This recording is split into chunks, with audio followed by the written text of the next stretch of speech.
ನಮಸ್ಕಾರ ವೀಕ್ಷಕರೇ, ಈಗ ತಾನೇ ಬಂದಂತ ಸುದ್ದಿ, ಇವತ್ತಿನ ಬ್ರೇಕಿಂಗ್ ನ್ಯೂಸ್, ಇವತ್ತಿನ ಗುಡ್ ನ್ಯೂಸ್ ಹಾಗೂ ಇವತ್ತಿನ ನ್ಯೂ ಅಪ್ಡೇಟ್ ಏನೆಂದರೆ ರಾಜ್ಯದ ಗೃಹಲಕ್ಷ್ಮಿ ಯೋಜನೆ ಬಗ್ಗೆ ಹೊಸ ಮಾಹಿತಿ ಬಂದಿದೆ. ಅದರ ಬಗ್ಗೆ ತಿಳಿದುಕೊಳ್ಳೋಣ. ಮತ್ತು ಪಂಚ ಗ್ಯಾರಂಟಿ ಯೋಜನೆಗಳಲ್ಲಿ ಬಡವರ ಪಾಲಿಗೆ ಆರ್ಥಿಕ ಶಕ್ತಿ ಎಂಬ ಮಾಹಿತಿ ಬಂದಿದೆ ಗೆಳೆಯರೆ, ಅದರ ಬಗ್ಗೆ ಸಹ ತಿಳಿದುಕೊಳ್ಳೋಣ ಗೆಳೆಯರೆ. ಇನ್ನು ಪಿಎಂ ಕಿಸಾನ್ ಹಣ ಪಡೆಯೋದಕ್ಕೆ ಕೇಂದ್ರ ಸರ್ಕಾರದ ಷರತ್ತು ಅಥವಾ ಕಾರ್ಡ್ ಬೇಕೆ, ಏನ್ ಮಾಡ್ಬೇಕು ಹಾಗಾದ್ರೆ ತಿಳಿದುಕೊಳ್ಳೋಣ ಗೆಳೆಯರೆ. ಮತ್ತು ಬಂಕ್ಗಳಲ್ಲಿ ಇನ್ನು ಮುಂದೆ ನಾರ್ಮಲ್ ಪೆಟ್ರೋಲ್ ಸಿಗಲ್ಲಂದ ಹೊಸ ಮಾಹಿತಿ ಕೂಡ ಬಂದಿದೆ ಗೆಳೆಯರೆ. ಅಂದರೆ ದೇಶಾದ್ಯಂತ E20 ಹೊಸ ರೂಲ್ಸ್ ಜಾರಿಗೆ ಬರುವಂತ ಮಾಹಿತಿ ಬಂದಿದೆ. ಹಾಗೂ ಯಶಸ್ವಿನಿ ಯೋಜನೆಯ ಬಗ್ಗೆ ಹೊಸ ಮಾಹಿತಿ ಬಂದಿದೆ ಗೆಳೆಯರೆ, ಅದ್ರ ಬಗ್ಗೆ ಸಹ ತಿಳಿದುಕೊಳ್ಳೋಣ.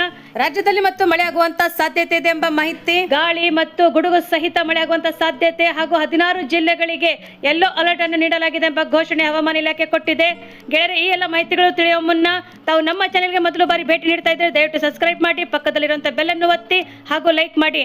ಈ ಎಲ್ಲ ಮಾಹಿತಿಗಳು ವಿವರವನ್ನು ತಿಳಿಯಬೇಕಾದ್ರೆ ಗೆಳೆಯರೆ ಸ್ಕಿಪ್ ಮಾಡದೆ ದಯವಿಟ್ಟು ತಾವು ಈ ವಿಡಿಯೋವನ್ನು ಪೂರ್ತಿಯಾಗಿ ನೋಡಿ ಗೆಳೆಯರೆ. ಗೃಹಲಕ್ಷ್ಮಿ ಸೇರಿದಂತೆ ಗ್ಯಾರಂಟಿ ಯೋಜನೆಗಳಿಗೆ ಸಂಕಷ್ಟ ಎದುರಾಗಿದ್ದು, ಈ ಯೋಜನೆಯಲ್ಲಿ ಬಗ್ಗೆ ಭಾರತೀಯ ಚುನಾವಣಾ ಆಯೋಗವು ಪ್ರಶ್ನೆ ಮಾಡಿದೆ ಗೆಳೆಯರೆ. ಹಾಗಾದರೆ ಪ್ರತಿಕ್ರಿಯೆ ನೀಡಿದಂತ ಮುಖ್ಯಮಂತ್ರಿ ಸಿದ್ದರಾಮಯ್ಯ ಸರ್ ಅವರು ಈ ವಿಷಯಕ್ಕೆ ಸಂಬಂಧಿಸಿದಂತೆ ಸ್ಪಷ್ಟನೆಯನ್ನು ನೀಡಿದ್ದಾರೆ. ದಾವಣಗೆರೆ ಮತ್ತು ಬಾಗಲಕೋಟೆ ಜಿಲ್ಲೆಗಳಲ್ಲಿ ನಡೆಯುತ್ತಿರುವಂತಹ ಉಪಚುನಾವಣೆಗಳ ಸಂದರ್ಭದಲ್ಲಿ ಭಾರತದ ಚುನಾವಣಾ ಆಯೋಗವು ಸಹ ಕರ್ನಾಟಕ ಸರ್ಕಾರಕ್ಕೆ ಪತ್ರ ಬರೆದು ರಾಜ್ಯ ಗ್ಯಾರಂಟಿ ಯೋಜನೆ ಅಡಿಯಲ್ಲಿ ಬಿಡುಗಡೆಯಾದಂತಹ ನಿಧಿಗಳನ್ನು ವಿವರವಾಗಿ ಕೇಳಿದೆ. ನಿಮ್ಮ ಗ್ಯಾರಂಟಿ ಯೋಜನೆಗಳು ಉಪಚುನಾವಣೆ ಸಮಯದಲ್ಲಿ ಜಾರಿಗೆ ಆದವುಗಳಲ್ಲ ಎಂಬುದು ಸ್ಪಷ್ಟನೆ ನೀಡಿದ್ದಾರೆ ಎಂದು ಹೇಳಲಾಗುತ್ತಿದೆ. 2023ರಲ್ಲಿ ವಿಧಾನಸಭೆಯ ಚುನಾವಣೆಯಲ್ಲಿ ಜನರಿಗೆ ನೀಡಿದಂತಹ ಭರವಸೆಗಳ ಭಾವವಾಗಿ ನಮ್ಮ ಸರ್ಕಾರ ಅನುಷ್ಠಾನಕ್ಕೆ ತಂದಿರುವುದು ಕಾರ್ಯಕ್ರಮಗಳಿಗೂ ಇವಾಗಿದೆ ಎಂದು ಹೇಳಿದ್ದಾರೆ. ಯಾಕೆಂದ್ರೆ ಈ ಯೋಜನೆ ಅಡಿಯಲ್ಲಿ ರಾಜ್ಯದ ಎಲ್ಲ ಫಲಾನುಭವಿಗಳ ಖಾತೆಗಳಿಗೆ ನಿಯಮಬದ್ಧವಾಗಿ ಪಾರದರ್ಶಕವಾಗಿ ಹಣ ವರ್ಗಾವಣೆ ಆಗುತ್ತಿದೆ. ರಾಜ್ಯದ ಎಲ್ಲ ವರ್ಗದ ಜನರಿಗೆ ಘನತೆಯಿಂದ ಜೀವಿಸಲು ಮತ್ತು ಜೀವನ ನಿರ್ವಹಣೆ ಮಾಡಲು ಮತ್ತು ಆರ್ಥಿಕವಾಗಿ ಅಭಿವೃದ್ಧಿಯನ್ನು ಹೊಂದಲು ಸರ್ಕಾರವು ನೇರವಾಗಿ ಒದಗಿಸುತ್ತಿರುವಂತಹ ಅನುದಾನವಿದಾಗಿದೆ ಎಂದು ಹೇಳಿದ್ದಾರೆ. ಅದಲ್ಲದೆ ಆಯೋಗವು ಸಹ ಯೋಜನೆಗಳಲ್ಲಿ ಆಡಳಿತವಾಗಿ ಭಾಗವೇ ಹೊರತು ಮತದಾರರನ್ನು ಸೆಳೆದಂತೆ ಈ ಕಾರ್ಯಕ್ರಮಗಳಲ್ಲ ಎಂಬ ಮಾಹಿತಿಯನ್ನು ಮುಖ್ಯಮಂತ್ರಿ ಸಿದ್ದರಾಮಯ್ಯ ಸರ್ ಅವರು ಹೇಳಿದ್ದಾರೆ. ಮತ್ತು ಕರ್ನಾಟಕದ ಗ್ಯಾರಂಟಿ ಯೋಜನೆಗಳನ್ನು ಬಿಟ್ಟಿ ಭಾಗ್ಯ ಎಂಬ ಅಪಹಾಸ್ಯ ಕೂಡ ಮಾಡುತ್ತಾರೆ ಎಂದು ಹೇಳಿದರು.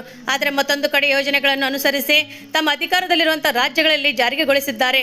ಕರ್ನಾಟಕ ಮಾದರಿಯು ಕೂಡ ದೇಶಕ್ಕೆ ಪ್ರೇರಣೆ ಆಗಿದೆ ಎಂಬ ಸ್ಪಷ್ಟನೆ ಕೂಡ ಅವರು ಕೊಟ್ಟರು. ರಾಜ್ಯದ ಪಂಚ ಗ್ಯಾರಂಟಿ ಯೋಜನೆಗಳನ್ನು ಕಳೆದ 2-3 ತಿಂಗಳಿಂದ ಗ್ಯಾರಂಟಿ ಯೋಜನೆಗಳ ನಗದು ಹಣ ಬಿಡುಗಡೆ ಮಾಡದೆ ತಡೆ ಹಿಡಿದಿದ್ದಾರೆ ಎಂದು ಹೇಳಲಾಗುತ್ತಿದೆ. ಆದರೆ ದಾವಣಗೆರೆ ದಕ್ಷಿಣ ಮತ್ತು ಬಾಗಲಕೋಟೆ ವಿಧಾನಸಭಾ ಕ್ಷೇತ್ರಗಳಲ್ಲಿ ಉಪಚುನಾವಣೆಗಳ ಕಾರ್ಯಕ್ರಮದಲ್ಲಿ ಸಹ ಈಗ ಸರ್ಕಾರವು ಏಕಕಾಲಕ್ಕೆ ಗ್ಯಾರಂಟಿ ಯೋಜನೆ ಹಣವನ್ನು ಬಿಡುಗಡೆ ಮಾಡುವಂತ ಮೂಲಕ ಮತದಾರರನ್ನು ಸೆಳೆದಿದೆ ಎಂಬ ಪ್ರಯತ್ನ ಮಾಡುತ್ತಿದೆ ಎಂಬ ಆರೋಪ ಕೂಡ ಕೇಳಿಬರುತ್ತಿದೆ.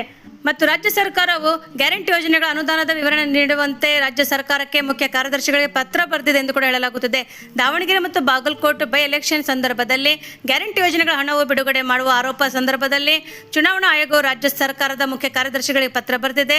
ಈ ಮಾದರಿಯಲ್ಲಿ ನೀತಿ ಸಂಹಿತೆ ಜಾರಿಯಲ್ಲಿಗೊಳಿಸುವಂತ ಬಳಿಕವೂ ಕೂಡ ಉಪಚುನಾವಣೆ ನಡೆಯುತ್ತಿರುವಂತಹ ಕ್ಷೇತ್ರಗಳಲ್ಲಿ ಎಷ್ಟು ಹಣ ಬಿಡುಗಡೆಯಾಗಿದ್ದಾರೆ ಅಥವಾ ಹಣ ಗೃಹಲಕ್ಷ್ಮಿ ಯೋಜನೆ ಇರ್ಬೋದು ಅಥವಾ ಗೃಹ ಜ್ಯೋತಿ ಯೋಜನೆ ಇರ್ಬೋದು, ಇದು ಸೇರಿದಂತೆ ಗ್ಯಾರಂಟಿ ಯೋಜನೆಗಳು ಎಷ್ಟು ಹಣ ಬಿಡುಗಡೆ ಮಾಡಲಾಗಿದೆ ಎಂಬ ವಿವರ ಕೂಡ ತಿಳಿಸುವಂತೆ ಪತ್ರದ ಮೂಲಕ ಸೂಚಿಸಲಾಗಿದೆ ಎಂದು ಹೇಳಲಾಗುತ್ತಿದೆ. ಒಂದು ವೇಳೆ ಹಣ ಬಿಡುಗಡೆ ಮಾಡಿದ್ದರೆ ಎಷ್ಟರ ಮಟ್ಟಿಗೆ ಹಣ ಅಥವಾ ಅಧಿಕಾರ ಸಂದರ್ಭಪಟ್ಟಂತ ಅಧಿಕಾರಿಗಳಿಗೆ ಸಮೇತವಾಗಿ ಮಾಹಿತಿ ನೀಡಿ ಬಿಡುಗಡೆ ಮಾಡಿಲ್ಲ ಅಥವಾ ಮುಂದಿನ ದಿನಗಳಲ್ಲಿ ಚುನಾವಣಾ ಆಯೋಗದ ಅನುಮತಿಯನ್ನು ಪಡೆಯದೆ ಹಣ ಬಿಡುಗಡೆ ಮಾಡಬೇಡಿ ಎಂಬ ಕೂಡ ಆಯೋಗವು ತಿಳಿಸಿದೆ ಎಂದು ಹೇಳಲಾಗುತ್ತಿದೆ. ಮಾರ್ಚ್ 2023ರಂದು ಗೃಹಲಕ್ಷ್ಮಿ ಹಣ ಬಿಡುಗಡೆ ಮಾಡಲಾಗಿದೆ ಎಂದು ಹೇಳಲಾಗುತ್ತಿದೆ. ನೀತಿ ಸಂಹಿತೆ ಜಾರಿಗೆ ಬಂದ ಮೇಲೆ ಹಣ ಬಿಡುಗಡೆ ಮಾಡಿ ಫಲಾನುಭವಿಗಳ ಸಂಖ್ಯೆಯನ್ನು ಸರ್ಕಾರ ಹೆಚ್ಚಿಸಿದೆ. ಹಾಗಾಗಿ ಉಪಚುನಾವಣೆ ನಡೆಯುತ್ತಿರುವಂತಹ ಜಿಲ್ಲೆಗಳಲ್ಲಿ ಸಹ ಗ್ಯಾರಂಟಿ ಯೋಜನೆಯ ಭಾಗವಾಗಿ ಫೆಬ್ರವರಿವರೆಗೆ ಏನೆಲ್ಲ ವಿವರಣೆ ಮಾಡಲಾಗಿದೆ ಎಂಬುದಕ್ಕೆ ದಾಖಲೆ ಕೂಡ ಸಲ್ಲಿಸಲಾಗುವುದು ಎಂದು ಹೇಳಲಾಗಿದೆ. ಹಾಗಾದರೆ ಕೇಂದ್ರ ಚುನಾವಣಾ ಆಯೋಗದ ಪರವಾಗಿ ದೊಡ್ಡದಾದಂತಹ ಮಾದರಿಯಲ್ಲಿ ನೀತಿ ಸಂಹಿತೆಯನ್ನು ಅನುಗುಣವಾಗಿ 2 ಕ್ಷೇತ್ರಗಳಲ್ಲಿ ಮೇಲೆ ಕೂಡ ನಿಗಾ ವಹಿಸಲು ಅಥವಾ ರಾಜ್ಯ ಸರ್ಕಾರ ಕಾರ್ಯದರ್ಶಿಗಳಿಗೆ ಪತ್ರ ಬರೆಯಲಾಗಿದೆ ಎಂಬ ಅಂಶವನ್ನು ಸಹ ತಿಳಿಸಲಾಗಿದೆ ಎಂದು ಹೇಳಲಾಗುತ್ತಿದೆ ಗೆಳೆಯರೆ. ಮತ್ತೊಂದು ಗುಡ್ ನ್ಯೂಸ್ ಏನಂದ್ರೆ ಪಿಎಂ ಕಿಸಾನ್ ಯೋಜನೆ ಹಣ. ಹೌದು ಗೆಳೆಯರೆ, ಪಿಎಂ ಕಿಸಾನ್ ಯೋಜನೆ ಹಣ ಪಡೆಯುವುದಕ್ಕೋಸ್ಕರನೇ ರಾಜ್ಯವು ಹೊಸ ಷರತ್ತನ್ನು ಹಾಕಲಾಗಿದೆ ಗೆಳೆಯರೆ. ಹಾಗಾದ್ರೆ ಯಾವ ಕಾರ್ಡು ಬೇಕು ಎಂದು ತಿಳಿದುಕೊಳ್ಳೋಣ ಗೆಳೆಯರೆ. ದೇಶದ ಕೋಟ್ಯಾಂತರ ರೈತರಿಗೆ ಆರ್ಥಿಕ ನೆರವು ನೀಡುವುದಕ್ಕೋಸ್ಕರನೇ ಪ್ರಧಾನಮಂತ್ರಿ ಕಿಸಾನ್ ಸಮ್ಮಾನ್ ನಿಧಿ ಯೋಜನೆಯಡಿಯಲ್ಲಿ ಕೇಂದ್ರ ಸರ್ಕಾರವು ಮಹತ್ವದ ಬದಲಾವಣೆಗಳನ್ನು ಜಾರಿಗೆ ತಂದಿದೆ ಗೆಳೆಯರೆ. ಹೌದು ಗೆಳೆಯರೆ, ಮುಂದಿನ ಕಂತಿನ ಹಣ ಪಡೆಯಲು ರೈತರು ID ನೋಂದಣಿ ಮಾಡಿಕೊಳ್ಳುವುದು ಕಡ್ಡಾಯವಾಗಿರುತ್ತದೆ ಎಂದು ಹೇಳಲಾಗುತ್ತಿದೆ. ಮತ್ತು ಮಾರ್ಚ್ 2026ರಲ್ಲಿ 22ನೇ ಕಂತಿನ ಹಣ ರೈತರ ಖಾತೆಗಳಿಗೆ ಬಿಡುಗಡೆಯಾಗಿದ್ದು, ಇದೀಗ 23ನೇ ಕಂತಿನ ಹಣದ ನಿರೀಕ್ಷೆಯಲ್ಲಿದ್ದಾರೆ ಎಂದು ಹೇಳಲಾಗುತ್ತಿದೆ ಗೆಳೆಯರೆ. ಹಾಗಾದರೆ ಹೊಸ ನಿಯಮದ ಪ್ರಕಾರ ರೈತರು ವಿಶಿಷ್ಟ ರೈತ ಐಡಿಯನ್ನು ನೋಂದಣಿ ಮಾಡಿಸದಿದ್ದರೆ 2,000 ರೂಪಾಯಿ ಸಹಾಯಧನವನ್ನು ಪಡೆಯಲು ಸಾಧ್ಯವಾಗುವುದಿಲ್ಲ ಎಂದು ತಿಳಿದು ಬಂದಿದೆ ಗೆಳೆಯರೆ.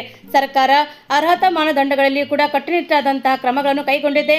2019 ಫೆಬ್ರವರಿ 1ರಂದು ನಂತರ ಭೂಸ್ವಾಮ್ಯ ಪಡೆದಿರುವಂತಹ ರೈತರಿಗೆ ಈ ಯೋಜನೆಯಲ್ಲಿ ಅರ್ಹರಾಗಿರುವುದಿಲ್ಲ ಎಂದು ಹೇಳಲಾಗುತ್ತಿದೆ. ಅಲ್ಲದೆ ಒಂದೇ ಕುಟುಂಬದಲ್ಲಿ ಒಂದಕ್ಕಿಂತಲೂ ಹೆಚ್ಚು ಮಂದಿ ಕೂಡ ಲಾಭ ಪಡೆಯುತ್ತಿರುವಂತಹ ಪ್ರಕರಣಗಳಲ್ಲಿ ಕೂಡ ಗುರುತಿಸಲಾಗಿ ತಾತ್ಕಾಲಿಕವಾಗಿ ಪಾವತಿಯನ್ನು ಸ್ಥಗಿತಗೊಳಿಸಲಾಗುತ್ತಿದೆ ಎಂದು ಕೂಡ ಹೇಳಲಾಗುತ್ತಿದೆ.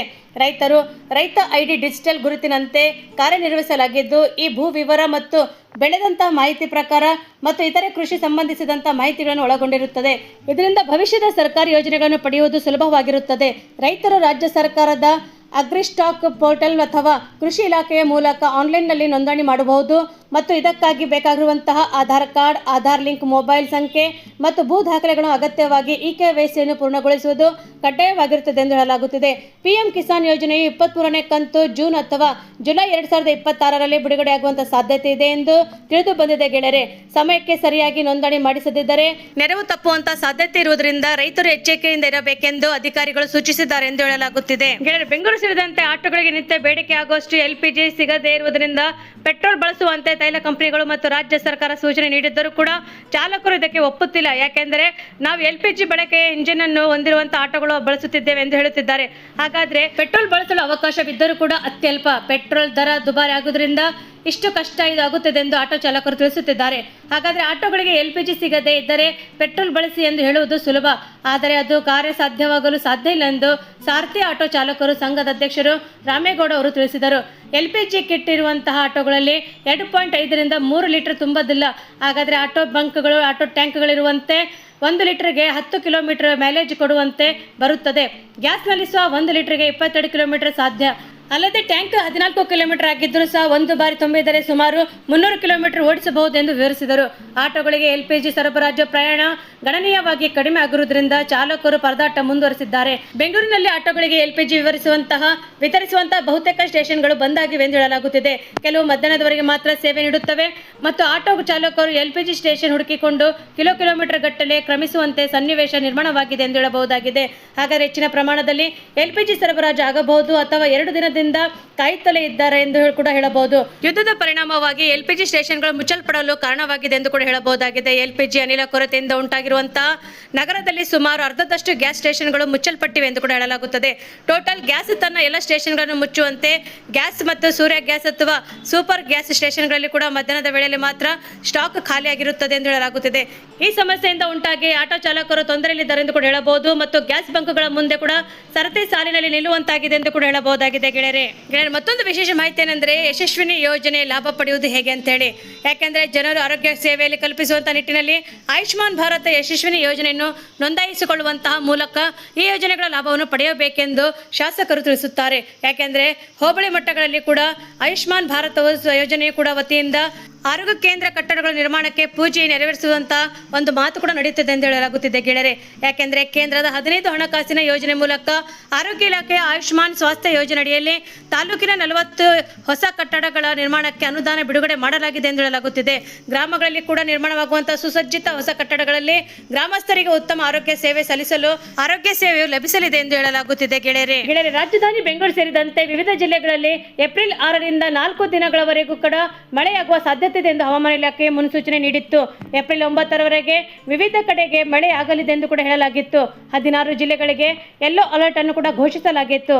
ಹಾಗಾದರೆ ಬೆಂಗಳೂರು ನಗರ, ಬೆಂಗಳೂರು ಗ್ರಾಮಾಂತರ, ಚಾಮರಾಜನಗರ, ಮೈಸೂರು, ರಾಮನಗರ ಮತ್ತು ಶಿವಮೊಗ್ಗ, ಹಾಸನ, ಕೊಡಗು, ಚಿಕ್ಕಮಗಳೂರು, ಉಡುಪಿ, ದಕ್ಷಿಣ ಕನ್ನಡ, ಉತ್ತರ ಕನ್ನಡ, ಧಾರವಾಡ, ಬೆಳಗಾವಿ, ಗದಗ, ಹಾವೇರಿ ಈ ಎಲ್ಲ ಜಿಲ್ಲೆಗಳಲ್ಲಿ ಭಾಳೆ ಮಳೆಯಾಗುವಂತಹ ಸಾಧ್ಯತೆ ಇದೆ ಎಂದು ಮುನ್ಸೂಚನೆಯನ್ನು ಹವಾಮಾನ ಇಲಾಖೆಯು ತಿಳಿಸಿದೆ ಗೆಳೆಯರೆ. ಮತ್ತೆ ಯೆಲ್ಲೋ ಅಲರ್ಟ್ ಅನ್ನು ಕೂಡ ನೀಡಲಾಗಿದೆ. ಏಪ್ರಿಲ್ 6ರಿಂದ 9ರವರೆಗೆ 4 ದಿನಗಳಲ್ಲಿ ಗಂಟೆಗೆ 30ರಿಂದ 50 ಕಿಲೋಮೀಟರ್ ವೇಗದಲ್ಲಿ ಬಲವಾದ ಗಾಳಿ ಬೀಸುವ ಸಾಧ್ಯತೆ ಇದೆ ಮತ್ತು ಜೊತೆಗೆ ಗುಡುಗು ಮಿಂಚಿನ ಆರ್ಭಟ ಕೂಡ ಇರುತ್ತದೆ. ಮಲೆನಾಡು ಮತ್ತು ದಕ್ಷಿಣ ಒಳನಾಡು ಜಿಲ್ಲೆಗಳಲ್ಲಿ ಕೂಡ ಮಳೆಯ ಪ್ರಮಾಣವು ಹೆಚ್ಚಿದ್ದು ಕರಾವಳಿಯಲ್ಲಿ ಸಾಧಾರಣ ಮಳೆಯಾಗುವಂತಹ ಸಾಧ್ಯತೆ ಇದೆ ಮತ್ತು ಉತ್ತರ ಒಳನಾಡಿನ ಕೆಲವು ಜಿಲ್ಲೆಗಳಲ್ಲಿ ಚದುರಿಸುವಂತಹ ಮಳೆಯಾಗುವಂತಹ ಸಂಭವವಿದೆ. ಮಳೆ ಮತ್ತು ಗಾಳಿ ಬೀಸುವಾಗ ಮರಗಳ ಕೆಳಗಡೆ ಅಥವಾ ಹಳೆಯ ಕಟ್ಟಡಗಳ ಬಳಿ ನಿಲ್ಲಬಾರದೆಂದು ಕೂಡ ಹೇಳಲಾಗಿದೆ. ಗುಡುಗು ಮಿಂಚಿನ ಸಂದರ್ಭದಲ್ಲಿ ವಿದ್ಯುತ್ ಉಪಕರಣಗಳಿಂದ ದೂರವಿರಬೇಕೆಂದು ಕೂಡ ಹವಾಮಾನ ಇಲಾಖೆಯು ಮುನ್ಸೂಚನೆ ಕೊಟ್ಟಿದೆ ಎಂದು ಹೇಳಲಾಗುತ್ತಿದೆ. ಗೆಳೆಯರೆ, ತಾವು ನಮ್ಮ ಈ ವಿಡಿಯೋವನ್ನು ಮೊದಲು ಬಾರಿ ನೋಡುತ್ತಿದ್ದರೆ ದಯವಿಟ್ಟು ಸಬ್ಸ್ಕ್ರೈಬ್ ಮಾಡಿ, ಪಕ್ಕದಲ್ಲಿರುವಂಥ ಬೆಲ್ ಅನ್ನು ಒತ್ತಿ ಹಾಗೂ ಲೈಕ್ ಮಾಡಿ. ಈ ನಮ್ಮ ವಿಡಿಯೋವನ್ನು ತಾವು ಪೂರ್ತಿಯಾಗಿ ನೋಡಿದ್ದಕ್ಕೆ ತಮಗೆ ಧನ್ಯವಾದಗಳು.